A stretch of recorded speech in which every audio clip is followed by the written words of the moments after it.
کرم مانگتا ہوں، عطا مانگتا ہوں، الہی میں تجھ سے دعا مانگتا ہوں۔ اعوذ باللہ من الشیطان الرجیم، بسم اللہ الرحمن الرحیم، صلاۃ و سلام علی سید الانبیاء والمرسلین وعلی آلک و اصحابک یا رحمۃ للعالمین۔ السلام علیکم ناظرین، آپ دیکھ رہے ہیں نئی امید ٹی وی اور میں لے کر آیا ہوں آپ کے لیے پروگرام صراط مستقیم۔ ناظرین، صراط مستقیم جو کہ قرآن پاک کا ایک بہت بڑا ذریعہ ہمیں راہ نجات پر لے کر آنے کا، اور صراط مستقیم کہ جو اللہ کی رسول تھامے رہے وہ یقینی طور کے اوپر صراط مستقیم سے وابستہ ہو جائے، اور جو لوگ صراط مستقیم سے وابستہ ہو جائیں وہ دین اور دنیا کی کامیابی بھی حاصل کر لیتے ہیں اور جہنم سے نجات بھی حاصل کر لیتے ہیں۔ ناظرین، کہا جاتا ہے کہ قرآن وہ کتاب ہے جو درس انقلاب ہے۔ قرآن کو مکمل ضابطۂ حیات بھی کہا جاتا ہے، اور یقینی طور پر قرآن مکمل ضابطۂ حیات بھی ہے، اور اس کا پڑھنا اور اس پر عمل کرنا ذریعہ نجات بھی ہے۔ ناظرین، قرآن کو پڑھنا اور پڑھانا نہ صرف ایک کار ثواب ہے بلکہ ایک بہت بڑی عبادت ہے، ایک بہت بڑی ریاضت ہے کہ اگر ہم قرآن سے وابستہ ہو جائیں یقینی طور کے اوپر تو ہماری نجات ہے۔ اور قرآن سے محبت کرنا، قرآن کو پڑھنا اور قرآن کو دوسرے لوگوں کو پڑھانا، یہ بھی ہمارے لیے نجات کا ایک بہت بڑا ذریعہ ہے۔ لیکن قرآن میں جہاں پر دوسری صورتوں کی بات کی جاتی ہے کہ کوئی صورت قرآن کا دل کہلاتا ہے تو کوئی صورت قرآن کی ایک بہت بڑی نعمت کہلاتی ہے، اسی طریقے سے قرآن میں جو ایک صورت ہے جس کو سورہ فاتحہ کہا جاتا ہے، اس کی بہت بڑی اہمیت ہے اور اس کے اندر بہت بڑے راز پنہا ہیں۔ اور یہ کہا جائے تو یقینی طور پر غلط نہیں ہوگا کہ سورہ فاتحہ ایک مکمل دعا ہے، سورہ فاتحہ ایک مکمل اللہ رب العزت کی حمد ہے، سورہ فاتحہ کے اندر کائنات کے تمام اسرار و رموز پنہا ہے۔ حضرت آج ہم بات کریں گے اپنے اس پروگرام صراط مستقیم میں سورہ فاتحہ کے حوالے سے، جس کے لیے آج ہمارے درمیان موجود ہیں وطن عزیز پاکستان سے آپ کا تعلق عالمی شہرت کے حامل حضرت قبلہ محترم مفتی محمد اسحاق مدنی صاحب دیدہ مجدہ، خوبصورت قرآن کی تفسیر بیان کرتے ہیں، خوبصورت بیان کرتے ہیں، خوبصورت کلام کرتے ہیں کہ بیان و کلام سے آپ کا تعلق آپ کی فکر رسا کا ایک بہت روشن پہلو ہے کہ جس کی ترویج کے لیے، جس کی توقیر کے لیے ہم وقت کوشاں رہتے ہیں، خوبصورت گفتگو کرتے ہیں اور اپنی گفتگو کی مالا میں لفظوں کے موتیوں کو اس انداز میں پروتے ہیں کہ ہر باب و زو حرف مؤدب انداز میں اپنی حاضری کا منتظر ہوا کرتا ہے۔ یہ وہ شخصیت ہے کہ جو غبار ناقہ میں گم ہونا جانتے ہیں اور پردہ محمل پر کمل ڈالنا بھی ان کو آتا ہے، جو حرم سرائے محبوب کی غلام گردشوں سے آشنا ہیں تو مدحت سرائے کی لذتوں اور بیان و کلام کی لطافتوں سے بھی آگاہ ہیں۔ لیکن آج ہمارے درمیان موجود ہیں، ہم اپنے چینل کی جانب سے آپ کو خوش آمدید کہتے ہیں۔ السلام علیکم حضرت۔ وعلیکم السلام ورحمۃ اللہ وبرکاتہ۔ حضرت، ہم اپنے اور اپنے پورے چینل کی پوری ٹیم کی جانب سے اپنے اس چینل نئی امید پر آپ کو خوش آمدید کہتے ہیں اور آپ کے بہت زیادہ مشکور و ممنون ہیں کہ آپ نے اپنے بہت زیادہ قیمتی لمحات میں سے بہت سارا وقت نکال کر آج ہمارے اس پروگرام کو عزت بخشی۔ بہت شکریہ ڈاکٹر صاحب، آپ کی محبت ہے کہ آپ نے جس امید پر رابطہ کیا اور اس امید کو ماشاءاللہ تکمیل تک پہنچایا، اور یہ ایک سے بندے کی دوسری امید ہوتی ہے کہ جو اسے پھر آگے تک لے کے جاتی ہے۔ اور ایک امید ہمیں بھی ہے، وہ یہ ہے کہ ہم یہاں پر جو اللہ تبارک و تعالیٰ اس کے رسول کی باتیں بیان کریں اور صراط مستقیم پر جو ہم اصلاحی درس یہاں پر دیں، بیان کریں، تو ہمیں بھی یہ امید ہے کہ لوگ اس پر عمل کریں گے انشاءاللہ۔ انشاءاللہ تعالیٰ ضروری طور پر یہ بات بہت زیادہ ضروری بھی ہے، اور اظہر من الشمس بھی روز روشن کی طرح پر آیا ہے کہ جو بھی کام کیا جاتا ہے یا جو بھی یہاں پر ریکارڈ کیا جاتا ہے یا جو بھی پروگرام کیا جاتا ہے وہ تمام ہمارا ناظرین کے لیے بھی ہوتا ہے کہ ناظرین اس کو دیکھیں، اس سے سبق بھی حاصل کریں، اس پر عمل بھی کریں۔ یقینی طور پر صراط مستقیم کو سننا اور اس پر عمل پیرا ہونا ہمارے لیے دین اور دنیا دونوں میں کامیابی کی ضمانت بھی ہے اور کامیابی کی کنجی بھی ہے۔ حضرت آج اس طریقے سے ہم نے اپنے پروگرام کے انٹرو میں ایک بات کی سورہ فاتحہ کے حوالے سے، تو ہم یہ جاننا چاہیں گے سورہ فاتحہ کی اہمیت، سورہ فاتحہ کی تشریح اور تفسیر، تاکہ عوام جو ہے، جو ناظرین ہمارے ہیں نئی امید ٹی وی چینل کے، اور ہم سے یہ فرمائش کرتے ہیں اور یہ اکثر جو ہے ان کے خواہشات کے مطابق ہی یہاں پر سارے پروگرام جو ہے وہ کیے جاتے ہیں، تو آج ہم آپ سے سننا چاہیں گے سورہ فاتحہ کے حوالے سے اس کی تشریح اور اس کی تفسیر۔ بہت شکریہ۔ بسم اللہ الرحمن الرحیم۔ اللہم رب اشرح لی صدری ویسر لی امری واحلل عقدۃ من لسانی یفقہوا قولی واجعل لی وزیرا من اہلی۔ سورہ فاتحہ اس کے شان نزول کے اعتبار سے ڈاکٹر صاحب بیان کیا گیا ہے کہ بعض صورتیں قرآن پاک میں وہ ہیں کہ جو مکی صورتیں ہیں جو مکے میں نازل ہوئیں، اور بعض صورتیں مدنی جو مدینہ منورہ میں نازل ہوئیں۔ قرآن پاک کی بعض صورتیں ایسی ہیں کہ جن میں کچھ آیات یا کچھ رکوع مکہ مکرمہ میں نازل ہوئے اور کچھ آیات مدینہ منورہ میں نازل ہوئیں۔ یہ قرآن پاک کی واحد صورت ہے کہ جس کے بارے میں بیان کیا گیا کہ یہ صورت ایک مرتبہ مکے میں نازل ہوئی ہے، ایک مرتبہ مدینہ میں نازل ہوئی۔ واہ واہ سبحان اللہ۔ دوسری بات اس سورہ مبارکہ کے اعتبار سے یہ ہے کہ اس سورہ مبارکہ کے بہت سارے نام ہیں۔ اس طریقے سے آپ نے سورۃ الفاتحہ کہا تو فاتحہ یہ لفظ فتحون سے ہے، اور فتح مانے فتح، یفتح مانے کھول دینا، تو یہ فاتحۃ الکتاب ہے، یعنی قرآن پاک کا آغاز کرنے والی صورت ہے، اسی لیے اس کو سورۃ الفاتحہ کہا جاتا ہے۔ بعد فقہاء نے یہ بھی لکھا کہ چونکہ نماز کا آغاز سورہ فاتحہ سے ہوتا ہے، چاہے وہ فرائض ہوں، چاہے واجبات ہوں، چاہے نفل ہوں، چاہے سنن مؤکدہ و غیر مؤکدہ ہوں یا نوافل ہوں، تو جو آغاز ہے وہ سورۃ الفاتحہ سے۔ میرے آقا صلی اللہ تعالیٰ علیہ وآلہ وسلم نے ارشاد فرمایا لا صلاۃ الا بفاتحۃ الکتاب، کہ جس نے سورہ فاتحہ نہیں پڑھی اس کی نماز ہی نہیں ہوگی۔ اب اس پر دو مکاتب فکر کی دو مختلف آراء ہیں۔ بعد نے کہا کہ سورہ فاتحہ نہ پڑھنے والے کی نماز ہی نہیں ہوگی، اور فقہاء احناف نے اس مسئلے کو یوں لیا، فرمایا کہ چونکہ قرآن پاک میں ہے کہ قرآن پاک فقرؤوا ما تیسر من القرآن، سورہ مزمل کے اندر کہ پورے قرآن میں سے جہاں تمہیں میسر ہو تم قرآن پاک کی تلاوت کرو۔ تو جب قرآن پاک مکمل ہمارے سامنے موجود ہے، کہیں سے بھی ہم تلاوت کریں تو ہمارا فرض تلاوت کرنا ادا ہو جائے گا نماز میں۔ تو فرمائے کہ پورے قرآن پاک میں سے کہیں سے بھی آپ ادا کریں، تلاوت پڑھیں، ادا کریں، قرآن پاک کی تلاوت کریں تو وہ ہو جائے گی آپ کی نماز ادا۔ لیکن سورہ فاتحہ نہ پڑھنے کی وجہ سے نماز کامل نہیں ہوگی۔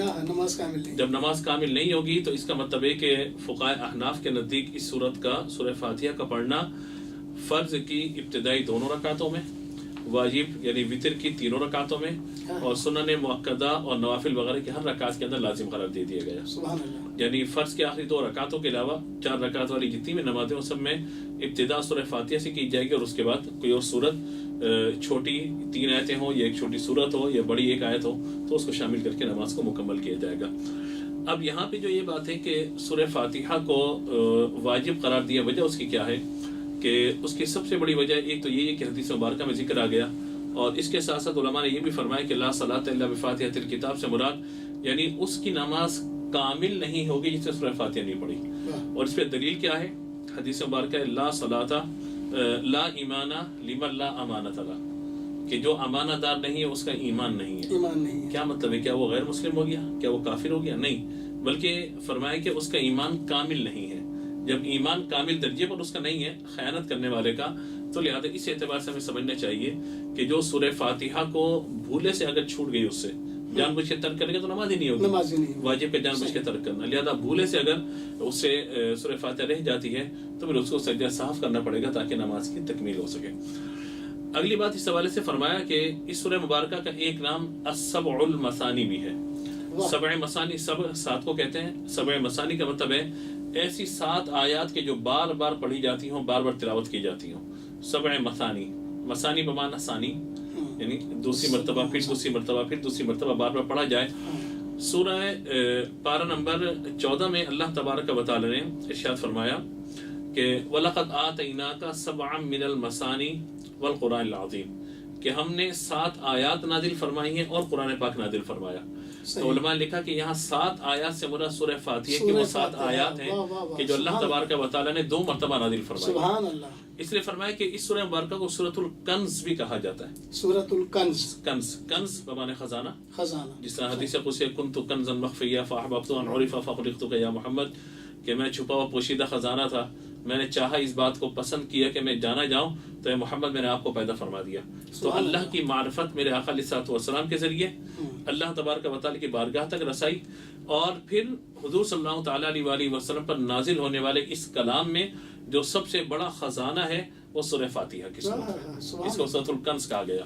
اسی کے بارے میں حضرت علی رضی اللہ تعالیٰ عنہ نے فرمایا کہ سورہ فاتحہ اتنا بڑا خزانہ ہے کہ اگر میں سورہ فاتحہ کی تفسیر لکھوں تو 70 اونٹ مجھے ناکافی ہوں گے اس کی تفسیر مکمل کرنے کے لیے. سبحان اللہ, 70 اونٹ ناکافی ہیں. یعنی 70 اونٹ ناکافی ہونے سے مراد یہ ہے کہ 70 اونٹوں پہ جتنا وزن لادا جاتا ہے وہ لکھ لکھ کر کتابوں کا وزن ڈال دیا جائے 70 اونٹ اس وزن کو نہیں اٹھا سکتے.